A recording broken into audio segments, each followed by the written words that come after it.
Of course, as suspected, Beijing's view of what's happening in Hong Kong is quite different in the media than what Hong Kong is showing. Here's an example of this. Much of the news coming out of the Hong Kong airport this week has focused on an urgent defense of democracy. But reporting by some of China's most popular news channels was noticeably different. State media describing the protests as something out of a horror film, where a mainland journalist was tortured and the elderly harassed. I think in the past few days, the strategy to try to emphasize on the wrongdoing of the Hong Kong protester.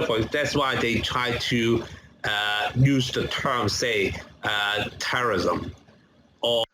Now, again, in Chinese tradition, harassing an elderly person would be very inhumane, very animalistic, and very just wrong. So that's why they use that episode and to call it terrorism and to be torturing a reporter. Maybe they did do some of those things, I don't know, but it's not the full picture. Or tortured. King Fu says Chinese state media is focused on discrediting the message of the protesters, including their outrage over police violence. Anger spiked after a medic was shot in the eye, but the state broadcaster says Now remember, this gal was shot in an eye by a rubber bullet and lost her eye.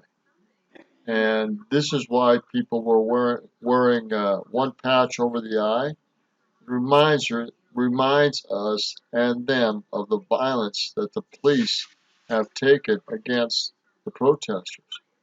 This is a very emotionally charged situation for these people.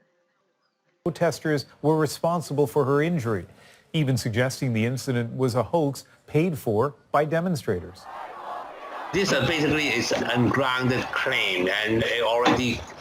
See, this is why people were wearing the mask, to remind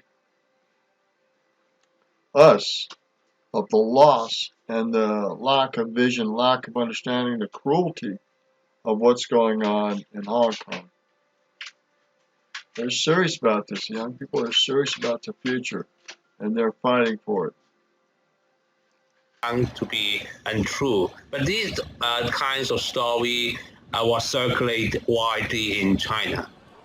He says state media is also reporting large public support for the police.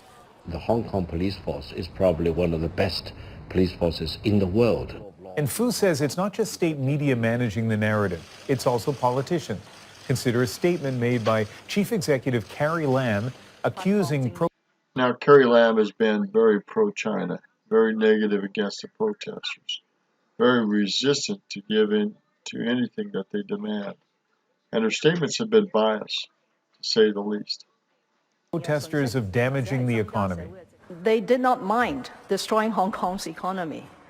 They have no stake in the society which so many people have helped to build. This is also the consensus view of 33 members from the business sector. But not everyone's buying that. The following day, a group described as members of the financial sector shot back, saying it was misleading for the government to blame protesters for an unrelated economic slowdown that... Okay, so it's misleading, and these people came out and said that. But again, this is out of Radio Canada, Canada Public Broadcasting Service. started before the unrest began. All right, we're going to end it here. Short video. But what is happening in the mainland China media and what is happening in Hong Kong? Two tales of the same situation. And of course, you can understand why one is biased against the other, or both. These young people are fighting for their financial freedoms and their financial futures, and their freedom of the future. So it's interconnected and intertwined, and they want something. And you even saw the signs here where it said, "Make Hong Kong great again." So this Trump doctrine, this Trump principle is reaching out Taiwan. Taiwan, on their election Sunday, it was cheered on by Hong Kong protesters. So Taiwan is also doing some protesting and voting. You can see that's movement too. So France, effects in Germany, Italy, Hong Kong, Taiwan, in the Middle East, Iran, in the UK with Boris Johnson, in the United States with Trump and this impeachment fraud. You're seeing battles being fought worldwide for freedoms and for finances and for power to rule their lives in a greater deal of democracy, righteousness, and freedom. And this is worldwide. This is big, big stuff. And it's not going to end. Christ is going to bring in a better future, and the battles are going to be real until Christ comes. There's no two ways about it. Satan is subdued, and so are his angels.